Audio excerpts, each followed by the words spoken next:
Nossa próxima palestra tem o tema Comitê de Investimentos e Conselhos, o novo papel da gestão dos recursos previdenciários. Convido o mediador Gustavo Leite, sócio e consultor da Lema. E o palestrante José França, da Privatiza.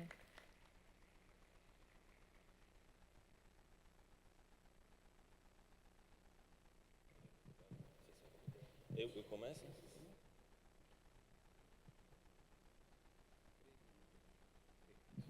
Dois minutos. Não, Bom dia.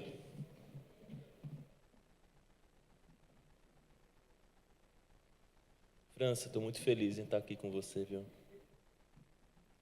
Até porque tu vai falar, se me tivesse me convidado para dar uma palestra, eu ia falar a mesma coisa que tu vai falar.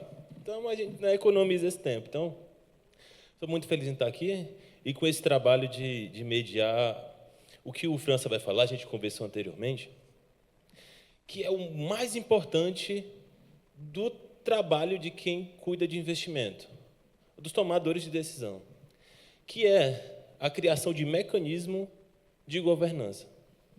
Sei que a gente pode ter um ímpeto maior de gastar energia escolhendo produto, mas o que garante a segurança de vocês é a criação de mecanismos de segurança, e é isso que eu espero que a gente discuta ao longo desses próximos minutos. Bom dia a todos. Primeiro, para onde eu aponto isso para andar, hein? Você que já usou? Ali? Na televisão? O verdinho. Aqui, ó. Gente, o que vocês fizeram comigo? Para cá? Ah, você está me boicotando, né? Aqui deve voltar. Bom, é um prazer estar aqui em Campo Grande novamente. Eu que ando nesse estado há mais de 20 anos. Antes de começar, colocaram ele aqui porque ele sabe que eu vou reclamar dos consultores. E ele veio para me vigiar, eu sei disso. Não é verdade isso. Como eu ando há muito tempo no estado, acho que muitos de vocês me conhecem, eu sempre venho aqui para falar de investimentos, falar cenário econômico, falar principalmente de renda variável, que é o tema que nos move há 20 anos no segmento. Enfim, esse é o nosso dia a dia, não apenas aqui no Mato Grosso do Sul, como em outras praças pelo país. Me sinto muito à vontade aqui, fui muito bem acolhido, me sinto da família Adimp. Me lembro que o primeiro evento que eu participei foi lá na UAB, em frente à Cantina Mato Grosso, em junho de 2004. Então, é uma história longa aqui no estado. E nesse momento, quando o Alexandre me procurou para a gente ver o que a gente poderia contribuir, ele até me perguntou, você vai falar de quê? O ano passado eu falei de investimento no exterior, você vai falar de bolsa, vai falar... Eu não vou falar de nada de investimento, porque o investimento, nesse momento, na minha cabeça, se tornou secundário. Para vocês terem uma ideia, eu tenho 50 anos de mercado financeiro. Pasmem, 50 anos. Eu comecei com 14 anos de idade no Bradesco. É figurativo, mas eu me sinto tendo começado de calças curtas no Bradesco, eu era office boy no Bradesco. Então, são 50 anos que eu construí minha vida nesse ambiente chamado mercado financeiro. E vir aqui e não falar exatamente de mercado financeiro, para mim é uma novidade. Novidade por quê? Em razão de uma coisa que se tornou comum a todos, que foi a resolução 5272 de dezembro do ano passado, a gente, empresas do perfil da minha empresa, uma empresa que tem 30 anos, inclusive, nós perdemos a condição de atuar com vocês. Então, o que eu posso, refletindo sobre tudo que tem acontecido, todas as batalhas que a gente tem batalhado para melhorar para nós, e também para vocês, porque acho que é um jogo de ganha-ganha, a gente tem que avançar, mas oferecer a vocês oportunidades de avanço também, eu optei por falar um pouco sobre governança. Quando a gente olha que o cenário mudou, esse negócio da resolução trouxe um cenário completamente diferente, eu vou dar alguns exemplos. Segunda-feira eu tive uma reunião com um cliente que tem nível 3 do Progestão. Esse cliente me relatou o seguinte, tem um gestor de recursos, é um instituto muito grande de São Paulo, uma governança elevada, e ele me relatou o seguinte: eu quis comprar um fundo no exterior, nível 3, pode, que tivesse na composição da carteira empresas de semicondutores. Esse negócio de inteligência artificial está ganhando tração, a evolução das empresas tem sido muito forte, e ele quis comprar para colocar um pedacinho da carteira do Instituto nesse tipo de produto. Ele procurou o gestor que tem, ele identificou o produto, o gestor não podia vender para ele o produto. Por quê? Porque o administrador do produto não é nível 1, não é nível 2. Então, ele não pode vender o produto para o RPPS. Aí ele pensou, refletiu, em reunião com o comitê, alguém disse: poxa, mas a gente já teve, em algum momento, aquele fundo de BDR da Caixa. Eu não estou falando de um gestor independente, estou falando da Caixa Econômica. Nós já tivemos o fundo de BDR da Caixa e talvez a gente capture esse movimento através do fundo de BDR da Caixa. Ele foi na Caixa, a Caixa disse para ele: não posso te vender, porque a composição do nosso fundo tem mais de 50% de RPPS, então a gente não pode vender para RPPS. Eu estou falando isso porque eu estou aqui chorando minhas dores, que são de vocês também, dado que, se vocês querem se movimentar, eu acho que o corredor ficou muito estreito, então vocês não têm muitas opções hoje, e a gente precisa melhorar isso. Então, o cenário mudou, e a gestão dos investimentos, desde que eu comecei aqui falando de renda variável, mudou muito. Eu tive o cuidado de procurar, em 2002, nós tivemos uma taxa Selic, no início do governo Lula, no primeiro mandato, que, na primeira reunião do Banco Central, a taxa Selic saiu de 25,5% para 26,5%. O que isso trouxe de reflexo para frente? Todo mundo achava que um eventual governo Lula ele fosse dar um calote na dívida externa, não fosse honrar contratos, e, através da carta que ele fez ainda em 2002, dizendo que ia cumprir os compromissos de governo direitinho, que não ia ter nenhuma ruptura, ao trazer o Henrique Meirelles para o Banco Central, que era do PSDB, que foi eleito lá por Goiás em 2002, então, ao trazer o Henrique Meirelles para o Banco Central, que era um eminente membro do PSDB, ele ancorou o Banco Central. Na primeira reunião do Comitê de Política Monetária, a taxa de juros vinha sendo atacada, o Banco Central subiu a taxa, não desceu, era 25,5%, passou para 26,5%. E depois, ao longo do ano, devagarinho, foi caindo. Lembrando que a gente teve uma inflação em 2002 muito alta por causa daquela explosão do dólar que acabou impactando os preços. Um pouco depois, quando eu começo a vender renda variável, que é um pouco depois disso, que é em 2006, eu também tive a curiosidade de olhar a taxa de juros naquele momento. Era 16,5%. Já tinha caído 10% de 2003 até 2006. 16,5%, e depois ela caiu um pouco mais. Por que eu estou falando isso? Nesse momento em que as taxas de juros estão altas e eu posso ancorar meu instituto na taxa de juros, de uma certa forma, me traz o conforto de cumprir meta, mas acaba gerando, com o perdão da expressão que eu vou utilizar, um certo emburrecimento. Por quê? Porque a gente abre mão de fazer uma coisa que é indispensável, mesmo no Brasil, com uma taxa de juros vergonhosa, que é a diversificação, principalmente de portfólios como o de vocês, que é um portfólio que tem que maturar a longo prazo.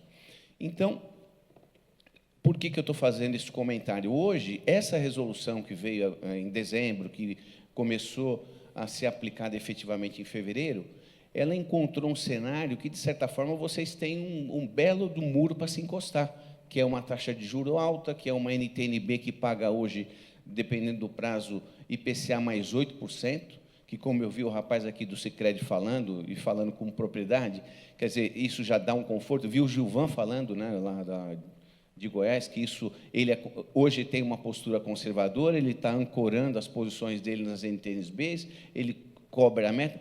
Tudo isso está certo, mas jamais invalidará a questão da diversificação. Por quê? Porque, se eu ligo no automático e vou só na NTNB, aliás, tem uma outra questão que eu acho que ela é adjacente a isso. Vocês já pararam para pensar que a NTNB não caindo pode ser um sintoma uma pressão alta que você não sente, mas ela está ali, ela está subindo devagarinho, em algum momento você pode ter um problema. Não é normal a gente ter um juro desse nível e achar que está tudo bem. Nenhum país consegue pagar uma taxa de juro real de 8% ao ano sem risco. O risco sempre estará associado ao ganho. Se eu estou ganhando muito e está sendo confortável, eu acho que é uma reflexão, ela tem que se apresentar. Pois bem, voltando aqui para a minha telinha, então a gestão ficou mais complexa. Como eu disse, em 2002 a taxa era 26,5%, ninguém falava em renda variável.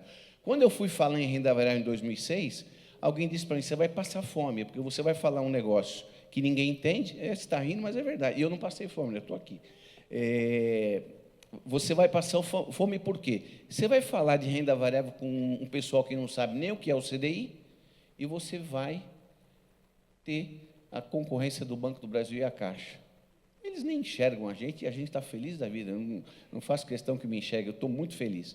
Então, veja só, mudou o cenário lá. Nós tivemos, ao longo desses 20 anos que eu estou trabalhando aí no ambiente, crises lá fora, aqui dentro, crise política, a eleição, impeachment, tivemos vários fatos, e a gente tem oscilações no cenário.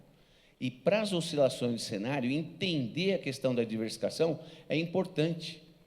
Isso fará com que as carteiras, os recursos, o volume de reserva que vocês vão constituir a longo prazo tenha mais equilíbrio. A diversificação é importante.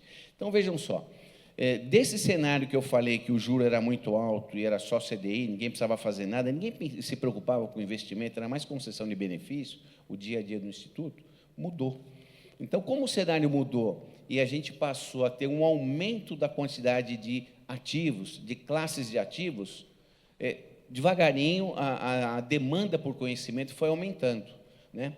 Lembrando que esse aumento de quantidade de ativos traz um aumento de volatilidade e uma dispersão dos retornos. É óbvio que um fundo de ações ele tem um nível de chacoalho diferente de um fundo DI. São coisas diferentes, com resultados diferentes, inclusive a longo prazo. Lembrando que os ciclos econômicos, que antes tinham intervalos mais abertos, hoje, depois da globalização, eles se tornaram mais curtos. E, tendo se tornado mais curtos, eles exigem que vocês tenham, obviamente, equipes com melhor qualificação, com melhor preparo para encarar os desafios. Então, veja só, ficou mais complexa a questão dos investimentos, e quanto mais complexo, maior deve ser a governança, para se ter decisões técnicas e bem fundamentadas. Como eu estou há bastante tempo, eu conheço conselheiros que estão respondendo hoje por questões do passado, que assinaram sem ter o devido conhecimento, porque o conselheiro era convidado para ratificar uma decisão que tinha sido tomada por uma ou duas pessoas. Não havia participação efetiva do colegiado. E aí, um belo dia, num evento, um veio chorar no meu estande na hora do café, dizendo que estava respondendo porque ele assinou uma decisão que ele não entendia do que se tratava, mas como a pessoa que estava lá era de confiança, ele estava respondendo. Essa é uma primeira dica. Bom, a resolução mudou.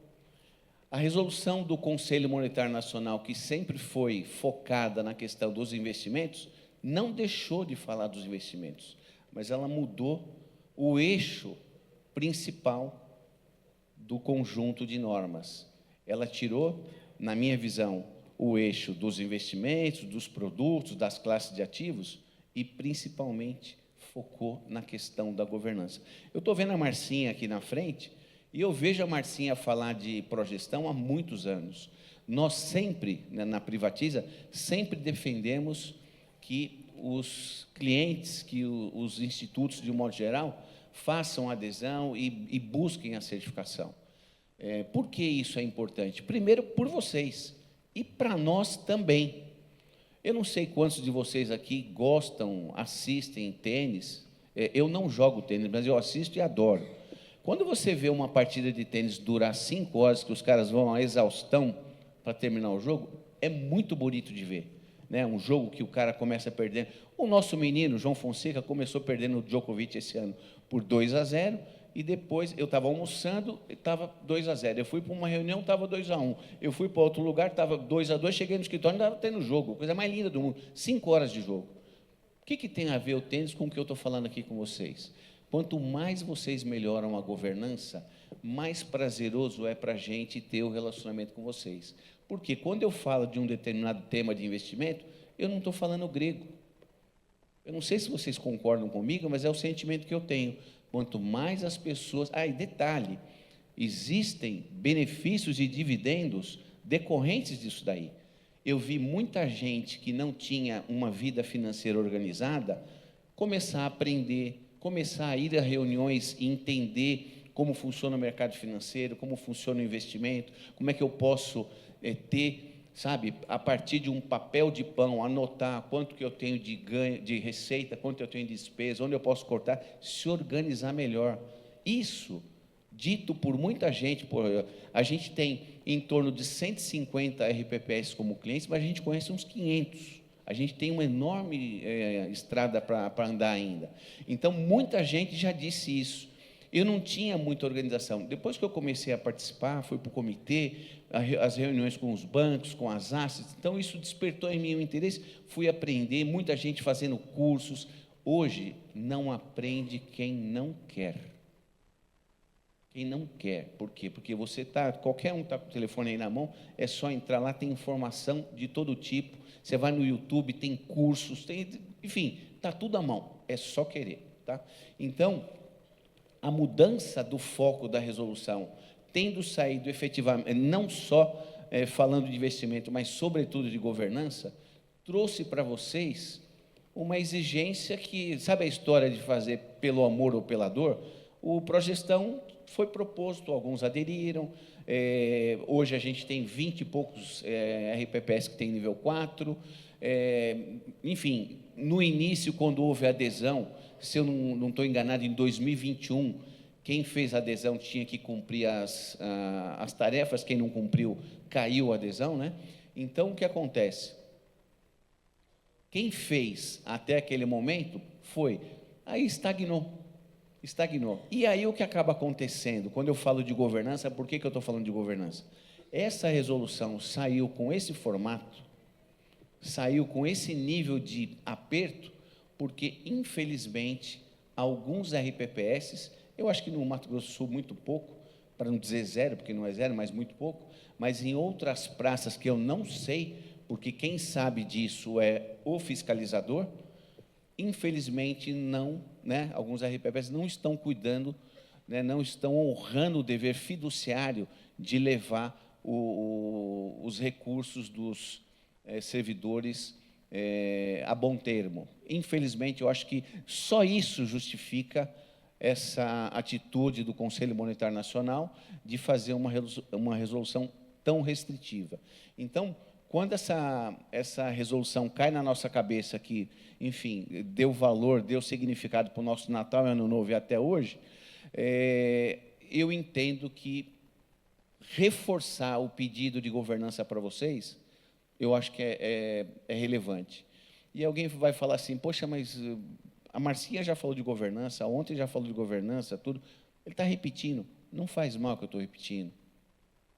Eu pego o avião com alguma regularidade por causa do trabalho e eu escuto falar, mesmo você que é um passageiro recorrente, um passageiro frequente, por favor, preste atenção nas orientações sobre as questões de segurança. Como apertar o cinto, como pegar a máscara se por acaso tiver uma intercorrência. Enfim, eu estou fazendo um papel de comissário de bordo aqui, pedindo para todo mundo prestar atenção que se cair a máscara, se você tiver com a máscara, tire a máscara e põe a máscara do ar. E mais, se cair a máscara, primeiro põe a máscara em você e depois tente socorrer a criança, um idoso ou alguém que precise. Eu estou só fazendo mais ou menos a mesma coisa. Eu sei que vocês ouviram governança ontem, já ouviram a Marcinha falando, acho que mais gente vai falar sobre isso. Você falou sobre isso também, ou o seu... Não, né? Mas você fala bastante sobre isso, né? Cada vez que ele fala sobre isso, ele põe uma pedrinha no meu sapato, às vezes, mas eu acho ótimo. Mas, enfim, Eu acho que reforçar, né, melhorar os controles, documentação, eu vou compartilhar alguns casos que eu conheço também, eu acho que pode ser muito útil a todos vocês. Não vou citar nome aqui por uma questão de delicadeza, né, porque eu posso citar um e não citar o outro, e aí eu vou arrumar um inimigo. Eu não venho aqui para isso, né? Sair de casa, pegar avião, botar o terno e vir aqui e arrumar um inimigo. Não vou fazer isso. Mas, no Estado, para quem se interessar, nós temos alguns RPPS que podem dar aula de progestão. Aula. Tem gente aqui no Mato Grosso do Sul que pode dar aula disso. Por que eu estou falando isso? Cara, é só pegar o telefone e ligar para esse. Cara, como é que você fez aí? Sabe, como é que você resolveu isso? Como é que você... Trocar ideia, porque um congresso, um evento, eu acho que o grande ganho do evento, claro que vem pessoas aqui, eu até não me incluo nesse grupo de pessoas, sinceramente, eu acho que faço uma contribuição modesta, mas tem gente aqui que vem e ensina coisas muito importantes para vocês. Mas, para mim, o grande ganho não é quem vem aqui que traz para vocês, é um sentar do lado do outro e comentar a experiência que teve lá, o que aconteceu lá. Nesses eventos das associações, quando tem uma premiação, tem gente do Mato Grosso do Sul que está sempre nessas premiações. Cara, como é que você conseguiu isso? Ah, eu fiz isso, fiz aquilo. A troca de experiências. Tem um grupo, né, hoje, de WhatsApp, do Mato Grosso do Sul, que foi criado agora, recentemente. Eu acho que trocar experiência é o maior aprendizado, é o maior conteúdo que vocês terão acesso, a troca de experiências. Então, eu acho que vocês devem fazer isso, repito, no Estado tem gente muito boa fazendo isso. Bom, quando a gente está falando de governança, a gente está falando que mudou, que o papel da governança virou central na parte de investimentos, a gente tem que entender, e isso é um arroz e feijão, um beabá, quem faz o quê? Então, o gestor de recursos, o que ele faz? Ele executa as coisas que foram discutidas, que foram submetidas ao colegiado, que foram objeto de consulta à consultoria e tiveram um retorno, com parecer técnico e tudo mais, implementa e presta contas. O que o comitê de investimento tem que fazer e o porquê que o comitê de investimento tem sido sempre provocado a ter a certificação. Eu vi a Marcinha falando aqui hoje, vamos ver se eu prestei atenção, Márcia. Até 10 milhões, se todo mundo no final de 25 tinha a certificação básica, está tudo bonitinho. Se por acaso algum retardatário não tirou a básica até o final de 25, em 26 ele tem que tirar a intermediária. E assim uma escadinha nos demais institutos. Eu estava prestando atenção, Marcinha. Então, o que acontece? O comitê de investimento, por que as pessoas têm que se qualificar? Detalhe, alguém aqui em algum momento foi obrigado a fazer parte do comitê de investimento? Não vou nem procurar a resposta, porque ninguém é obrigado. A pessoa que vai para o comitê, ou ela se candidatou, ou ela se qualificou, ou ela se interessou, ou foi identificado que um determinado servidor tem um perfil e ele é convidado. Você não quer participar com a gente lá? Eu vejo que quando o assunto é investimento, você se interessa e tudo mais. Então, a pessoa pode ser convidada, mas ela pode recusar, né? Participar do comitê, participar do conselho, não há condenação. É uma coisa que a pessoa tem que aceitar. E vou além. Aqui no Estado, até pelo formato, tem em outros lugares também, mas aqui, salvo engano, em muitos municípios, os conselhos são eleitos. Não é isso? Pô, se o conselho é eleito, se eu fui eleito conselheiro, é porque eu ofereci o meu nome para participar da eleição. Aí eu sou eleito, volto para casa e falo, agora eu sou conselheiro lá do RPPS. Poxa, bacana, pai, parabéns. O que você vai fazer? Ah, eu vou para os congressos, eu vou... Gente, isso é muito pequeno. Eu fui eleito, eu me ofereci para ser conselheiro, para quê? Para fazer parte de uma estrutura que vai cuidar do meu futuro como servidor, do futuro do meu colega. Né? Eu sei que tem conselheiro que, quando volta para o seu ambiente de trabalho, seja professor, seja na saúde, o pessoal pergunta, e aí, como é que está lá a Previdência? Então, o conselheiro é um porta-voz de um conjunto de servidores. Então, ser conselheiro, participar de um comitê de investimentos, exige um comprometimento muito grande. E esse comprometimento, em razão de todas as alterações e, por que não dizer, em razão de problemas que aconteceram aí ao longo dos 20 anos, né, que vêm sendo mitigados, eu acho que vêm sendo diminuídas as possibilidades de problemas, mas elas ainda existem, eu acho que ser conselheiro é uma coisa muito séria. Não se ofereça para ser conselheiro, não se ofereça para participar de um comitê de investimento se você não estiver devidamente comprometido. Por duas razões. A primeira delas, você não vai ajudar. E se você não vai ajudar, muito ajuda quem não atrapalha. Pede para sair. E a segunda delas, que eu acho que é tão importante quanto, você pode ser arrolado em um problema que você nem imagina. Então, quando você não sabe o que você está fazendo, é melhor não fazê-lo, porque isso pode causar danos ao longo do tempo. Então, veja só, o que faz o comitê? Ele analisa tecnicamente, avalia riscos, recomenda. E o conselho? Define diretrizes, acompanha resultados e supervisiona também.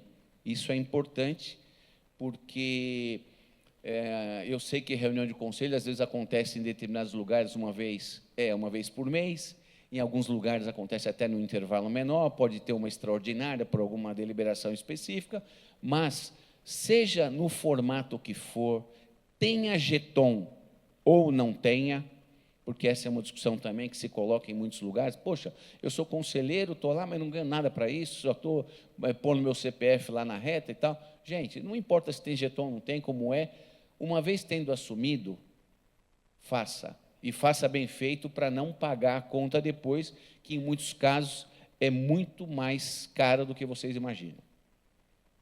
Como era antes e como deve ser agora, ou como foi num passado até um pouco mais distante, e a gente só está reforçando. Como era antes, que é o caso desse conselheiro que é meu amigo e que veio chorar no meu ombro. Antes, era apenas uma aprovação formal, né? Os colegiados deixaram de atuar como instância de homologação, a gestão fez tudo e o conselho vai lá e cumpre a formalidade de assinar, né? Então, antes era assim, aprovação formal, simples cumprimento dos ritos, foco no produto e a governança como algo meramente burocrático. A pergunta era, a gente pode investir nesse fundo? Ah, a gente pode. Ah, então tá. Assinava. Assinava na boa-fé, assinava no conforto, muitas vezes, de não estar certificado, de não ter um conhecimento um pouco mais profundo. Então, era uma coisa mais mecânica. E agora? E agora, o conselheiro ele tem que, a partir da certificação, de buscar se qualificar, conhecer um pouco mais, ele tem que trazer subsídio técnico também. Né? Ser conselheiro não é uma função de status junto aos colegas servidores, no município e tudo mais. Tem que trazer subsídio técnico.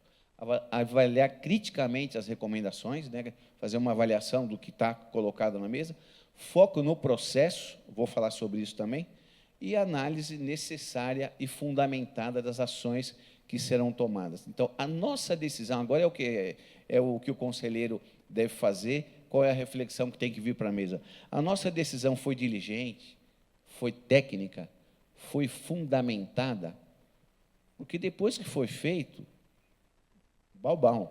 Por exemplo, uma coisa que parece ser muito simples e trivial, comprar um fundo de investimento, por melhor que seja, um fundo espetacular e tudo mais, sem tê-lo credenciado, está errado.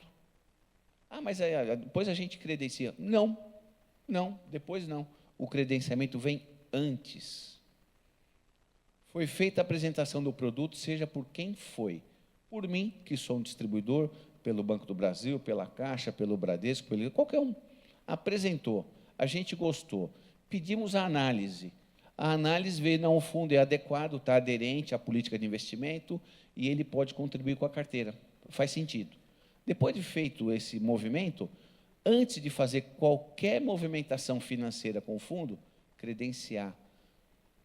Pô, mas isso é uma coisa tão básica. É básica, mas tem gente que não faz. Recentemente, um instituto em São Paulo grande foi apontado pelo Tribunal de Contas e o cara saiu catando o cavaco lá procurando, porque tinha uma carteira com muitos fundos, não achava o material do credenciamento. E o pessoal apertando, cadê o credenciamento disso? Então, pediram para todo mundo, a gente Por sorte, a gente tinha isso tudo guardado. Quando houve a solicitação, a gente enviou e sanou. Nós fizemos, um outro gestor não tinha o mesmo zelo, não tinha uma pasta do cliente com essas informações e teve dor de cabeça. Então, é muito importante a palavra processo. Eu quero que vocês entendam como sendo uma palavra que verse sobre como fazer as coisas de forma correta, não processo na esfera judicial, processo de investimento, processo de governança, processo de abordagem. Eu acho que isso é importante demais, o processo. O que precisa ser respondido, né? Então, a qualidade da decisão é medida tanto pelo seu resultado, quanto pela robustez do processo que a originou. Está alinhada a política de investimentos? Quais os riscos foram avaliados? Existem alternativas? Essas alternativas foram analisadas? Por que isso tudo é importante? E uma outra coisa que eu compartilho com vocês. Infelizmente, paciência, né? Não dá para escolher, o trabalho de vocês ele é permeado por política. Vocês concordam comigo? Hoje está o prefeito lá do PSD, de dado, que tem uma visão de mundo, uma visão política e tudo mais, e, de repente, num próximo momento, veio um PSB, B de bola, que tem uma visão diferente e tudo mais. E, infelizmente, às vezes, vocês ficam no meio desse tiroteio político. Não é verdade? Ou seja, teve uma gestão, tem todo lá o seu rito direitinho cumprido, mudou, que é um pecado, aqui acho até que muda pouco aqui no estado, tem vários lugares que tem equipes longevas, eu acho que isso é um ganho para a Previdência, inclusive, mas nem todo lugar é assim. Então, mudou o prefeito, o cara não quer nem saber se é a melhor equipe que tem, ele simplesmente coloca o outro, porque isso era da gestão passada, a gestão passada deve ter feito coisa errada, e aí muda. E aí começa aquele jogo político. E nesse jogo político, quando vocês precisam de uma informação que é importante para vocês, por exemplo, por um questionamento do Tribunal de Contas, vocês não conseguem acesso à informação em algumas situações.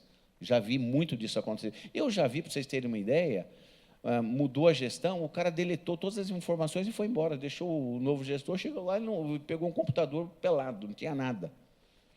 Você já viu isso? Acontece isso. Então, por que eu estou fazendo esse comentário? Criem o hábito de ter backup de decisões que foram tomadas. Isso pode lhes proteger. Porque amanhã, se vier um questionamento, sei lá, qualquer que seja, ou até, que eu vou dar um exemplo, em 2012, tem bastante gente aqui que estava em 2012 no Instituto, a gente teve, por uma circunstância de mercado, de governo e tudo mais, uma NTNB que caiu a taxa de juros da NTNB. O que aconteceu? Os fundos IMA deram uma porrada, subiram 30%, 40%. Os mais longos subiram 40% no ano. E aí, em 2012, teve eleição, mudou a gestão, mudou a equipe. No ano de 2013, o mercado cobrou o preço, porque aquela mudança de cenário foi artificial. Em 2013, mudou a curva. Então, o gestor que assumiu o RPPS em 2013, no dia 1º de janeiro, não fez nada. Tinha uma carteira, ele manteve a carteira. Só que, em 2013, essa carteira teve uma dinâmica diferente. O fundo IMA, que deu 30%, 40% de ganho, no ano seguinte deu 20% negativo. Aí a turma que saiu, está vendo? Olha, a Previdência na nossa mão dava lucro, dava resultado. Olha o que eles estão fazendo com o dinheiro de vocês. E não teve nada a ver, não foi uma gestão temerária, não foi alguma coisa que foi feita errada. A carteira foi simplesmente mantida, só que o resultado foi diferente. Então, ter tudo de fato documentado, ter as atas devidamente feitas. E uma outra coisa que eu vejo também, falando em ata, muitas vezes a gente lê uma ata, a gente sabe que quem fez aquela ata não escreveu aquilo.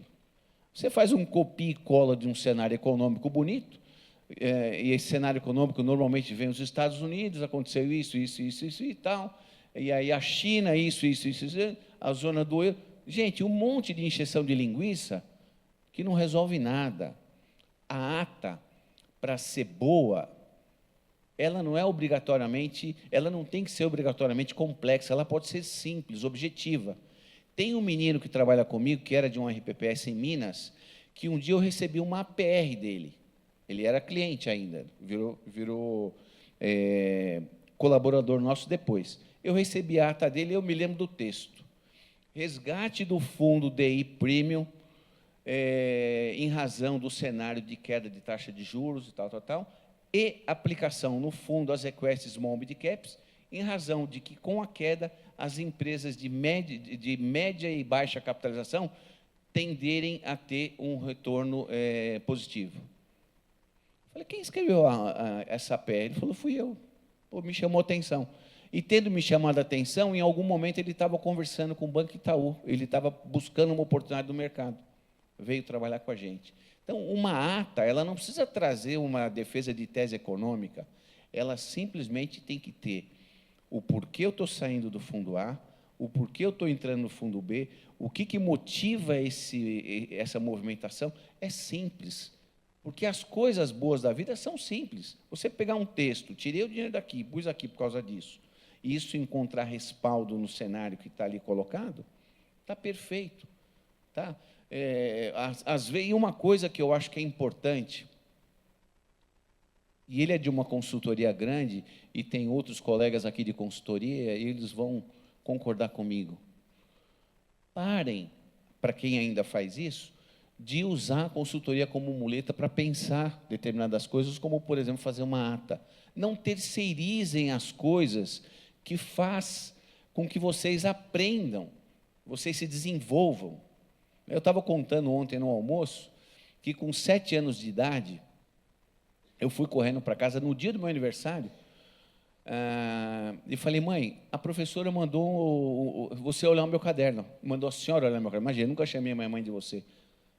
Mandou a senhora olhar o meu caderno. Minha mãe abriu o caderno, olhou feio para mim. Eu não sabia o que estava escrito, né? Eu ainda não estava alfabetizado, eu não fiz pré-primário, né? Eu fui direto para o primeiro ano. E lá, no meu caderno, estava escrito, a lição deve ser feita pelo aluno. Porque eu acho que a moça que trabalhava em casa acabou me ajudando, e mais do que me ajudando, acho que ela fez o que eu tinha que ter feito. Então, eu trago esse exemplo meu de criança para vocês. A ata tem que ser feita por vocês. Não é possível que, num comitê de investimento, depois de tudo que o mercado já evoluiu, vocês não consigam fazer um texto simples, mas que expresse uma tomada de decisão que vocês tiveram.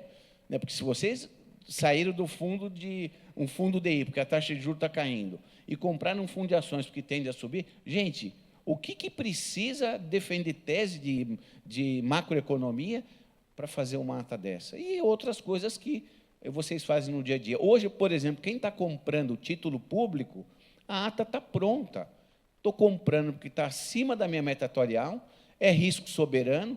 O que é risco soberano? Em tese, até que se prove o contrário, que eu espero que não aconteça essa prova, o menor risco da economia é comprar um título do governo, porque o governo é o único agente de mercado que pode emitir moeda, que pode fazer movimentos para honrar seus compromissos. Uma empresa, se ela tomar um squeeze aí de mercado, se ela tiver um problema na sua atividade, ela não tem como emitir, porque o mercado não vai dar espaço para ela, o governo pode. Então, por que eu estou comprando o título público hoje, que é o nosso grande concorrente? O nosso grande concorrente não é nem a resolução hoje, é o título público. Estou comprando porque eu estou acima da minha meta atuarial, me foi permitido carregar isso na curva, que não impacta, não sacode a minha carteira, e por isso eu estou fazendo esse movimento. Então, não tem muito segredo. Ou seja, voltando aqui para a minha telinha, está alinhada a política de investimentos? Quais riscos foram avaliados? Existem alternativas? Foram analisadas? A decisão está registrada? Está lá na ata direitinho, quem participou, todo mundo assinou. Alguém que foi contra, colocou na ata, porque tem outra coisa também, né? A gente escuta em alguns lugares, não, a decisão tem que ser unânime. Não tem que ser unânime. Não tem. Ninguém é obrigado a concordar 100% com o outro. Eu já vi atas em que não foi unânime, que quem votou contra se deu muito bem na vida.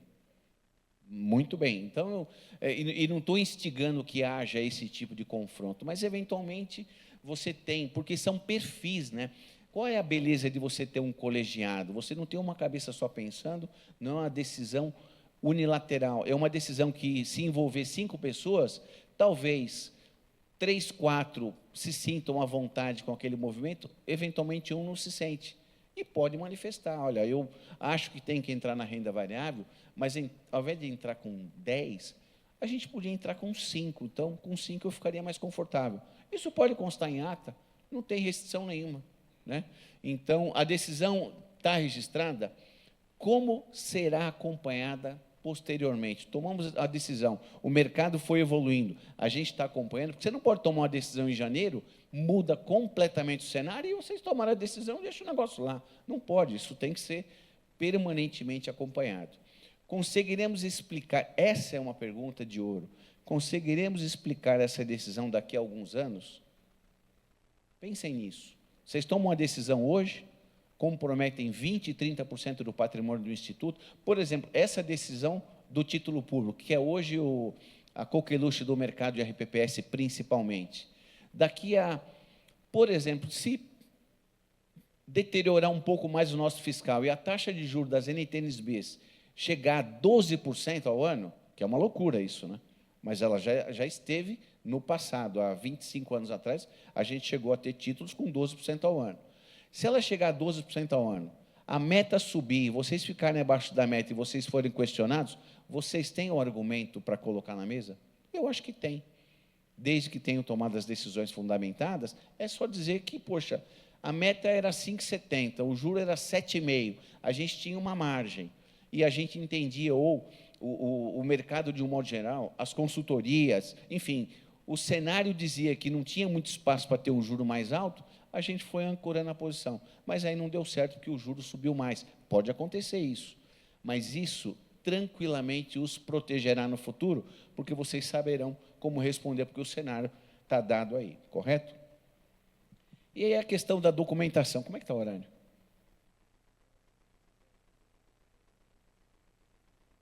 Cinco minutos? Tá. E aí vamos falar sobre documentação. Eu também estou com fome, meu estômago está roncando, acho que de vocês também. Documentação. Decisão sem registro, repito, pode ser o melhor fundo do mundo. Se vocês tomaram a decisão e fizeram a coisa de afogadilho e não tem registro, não tem como defender. E lhes digo mais, melhor dizendo, se eu compro um fundo hoje e está tudo certo, o cenário é positivo, tal, pode mudar o cenário. Eu vou dar um exemplo, a gente teve a pandemia, 16, 17, 18 e 19 foram anos ótimos para a Bolsa. Em 2020, o mês de março fez com que a Bolsa caísse 30%, né, em razão da pandemia, 30%. E aí começam os questionamentos, porque, inclusive, alguns tribunais de contas, isso melhorou muito. Eles também foram buscar conhecimento, foram entender o mercado um pouco melhor, e isso acho que deve ter melhorado as demandas por parte dos tribunais de contas. Mas eu vi Tribunal de Contas questionando a RPPS, como é que você pode ter 20% da carteira num fundo de renda variável? O Tribunal de Contas nem olhou que em 16 a Bolsa subiu 38, em 17 acho que uns 25, mas, enfim, subiu praticamente 100% em 3 anos e meio. Isso o tribunal não viu, viu os 30% que caiu em março. E aí vem aquele sofrimento de ter que responder a apontamento. Então, decisões colegiadas, registradas e fundamentadas, protege o RPPS e protege também os membros do colegiado que aprovaram isso, né? É muito importante, e eu repito, além de ter isso registrado no Instituto, eu acho que é bacana para quem for mais zeloso ter isso consigo também, eu acho que é importante. E aí os documentos que respaldam as decisões de investimentos devem conter, como eu já disse, fundamentos técnicos, análise do portfólio, alternativas que foram analisadas. Em muitos casos, a gente vê, eu já vi atas com esse perfil, você tem 3, 4 produtos que são da mesma categoria, e aí um é aprovado, o outro não é aprovado. Fundamental, olha, veio o fundo aqui A com esse perfil, o B, então nós optamos por esse aqui um pedaço, por causa disso, que a gente entendeu que tem talvez um tamanho maior, um histórico maior, enfim, a gente tem várias métricas para apoiar uma decisão que a gente toma, mas sempre deixar isso registrado. Riscos considerados, o posicionamento dos membros, eu falei ainda há pouco, não é pecado nem proibido discordar de uma decisão colegiada. Eu vou dar uma decisão hoje. Quem aqui, nesse momento, tem vontade de comprar renda variável? Levanta a mão. Eu vou visitar vocês, hein?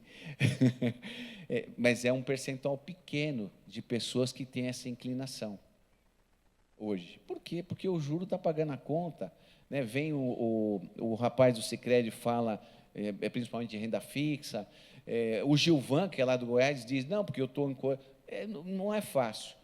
A gestão de investimento não é uma coisa simples. Parece que é fácil e banal, mas não é uma coisa simples. Ir contra a maré, o que em muitos momentos é vencedor, é muito difícil. Então, por exemplo, vamos pensar um comitê reunido e alguém coloca na mesa, olha, eu tive pesquisando, a Bolsa no Brasil está barata, a gente viu um movimento já o ano passado, que entrou um dinheiro de estrangeiro, a Bolsa mudou de patamar, subiu 50% do ano passado para cá. Vocês não acham que a gente deveria colocar, nós estamos com uma alocação pequena, ou não temos renda variável na carteira, vocês não acham que a gente deveria colocar 5% da carteira, aos poucos, né, fazer um movimento paulatino e colocar 5% da carteira em renda variável? Vai dar, se tiver pãozinho de queijo na mesa, o pãozinho de queijo vai voar. Por quê? Uns vão dizer, você está louco? Com essa instabilidade, nós estamos aí há 3 meses da eleição, você vai me falar em renda variável? E se o atual presidente for reeleito? Isso não pode ter implicações por causa dessa questão fiscal? Como é que nós vamos tomar um risco desse? Outro vai dizer, não, eu acho que a gente tem que tomar um risco desse, porque em bolsa, normalmente, a gente deve comprar quando ninguém quer comprar, é assim que funciona. O Rockefeller, na crise de 29, ganhou muito dinheiro na bolsa, diz a lenda, não sei se é verdade, porque eu não era nascido e eu não vi, mas é o que diz a lenda. Quando o engraxate, engraxando o sapato dele, falou, só tem bolsa? Porque esse negócio é o melhor investimento que existe. Até eu já estou com bolsa. Quando o Rockefeller, que era bilionário, viu que o engraxate, sem demérito nenhum, né? Poxa, 0 demérito, que o engraxate estava orientando ele a colocar o dinheiro na bolsa, ele foi lá e tirou tudo. Falou, pô, quando chega no ouvido dele, que é um negócio que tem que ter, não é para ter. E ele saiu da bolsa. Então, é mais ou menos isso, trazendo assim, fazendo um comparativo. Hoje, todo mundo tem aversão à bolsa. Eu repito, como vocês são investidores de longo prazo, embora isso não seja uma coisa muito clara, às vezes, para vocês, e podem, sim, tomar dentro da própria 5272, que ingessa, mas ela permite, pode ter até 40% em bolsa. É uma coisa, claro que mudou a exigência. Antes, não precisava ter progestão para ter bolsa. Hoje, precisa ter, no mínimo, nível 2 para poder comprar fundos de ações. Simples fundos de ações, que, em muitos casos, em 3 dias, o dinheiro está na conta de volta. Então, por que eu estou comentando esse negócio da renda variável? Esse é um tema que, se for para a mesa hoje, vai ter queda de braço. Porque os mais conservadores vão dizer, não, imagina, não vamos fazer isso, não.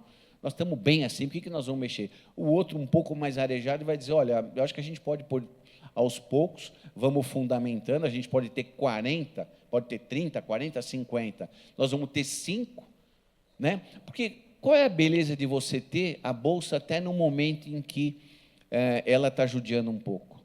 Quando você está 100% na renda fixa, está ancorando no título público, você nem está olhando a bolsa. Se você colocar um pedacinho, 100 mil reais na bolsa do Instituto, quando chegar o extrato no mês seguinte, ou ele vai estar vermelhinho e vai chamar atenção, e poxa, é pouquinho, né? Então a gente está acompanhando, ou então ele vem forte.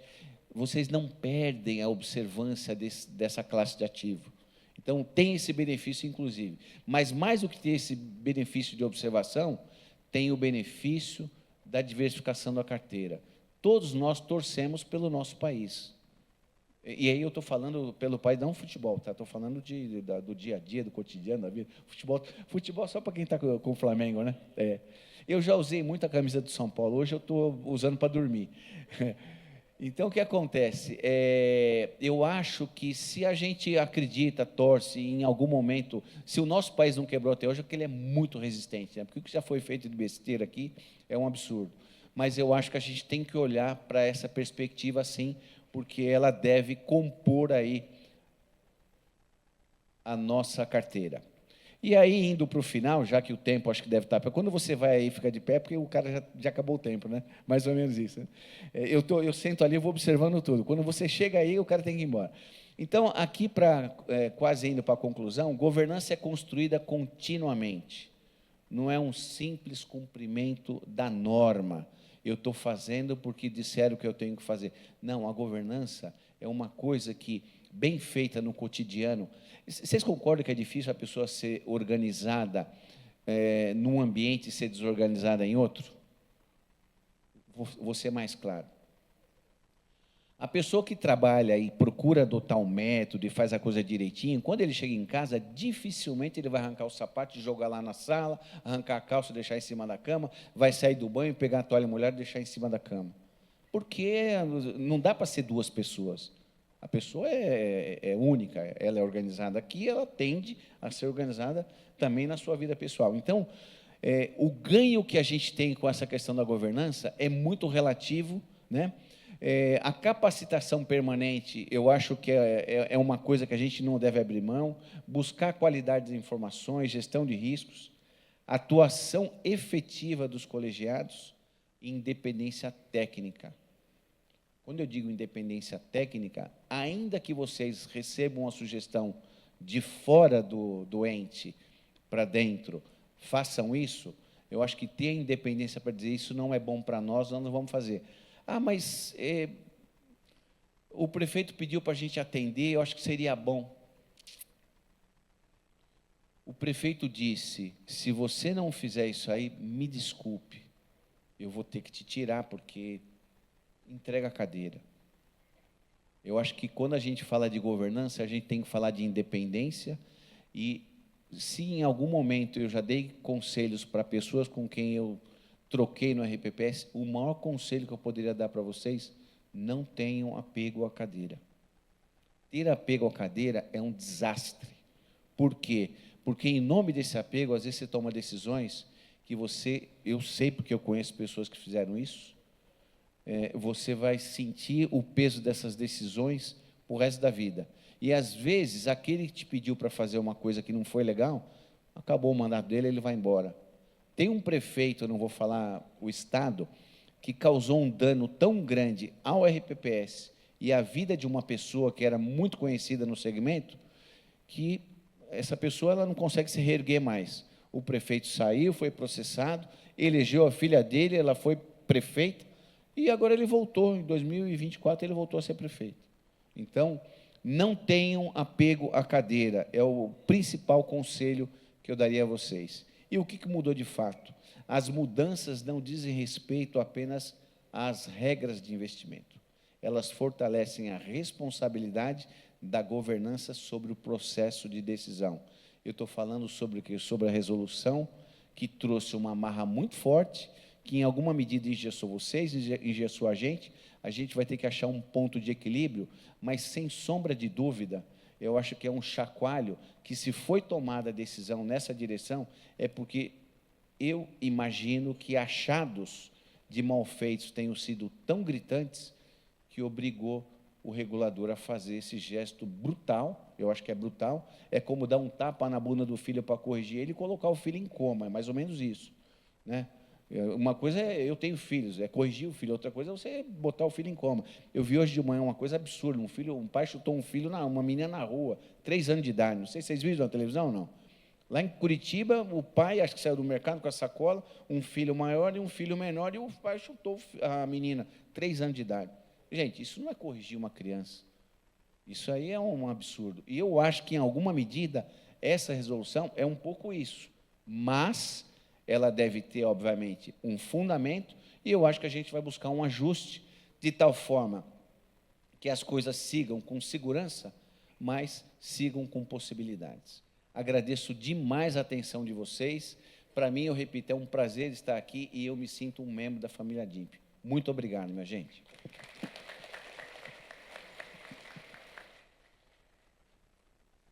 Agradecemos ao José França e convidamos o Alexandre Ribeiro, da DIMP, para fazer uma entrega de um presente, como forma de agradecimento.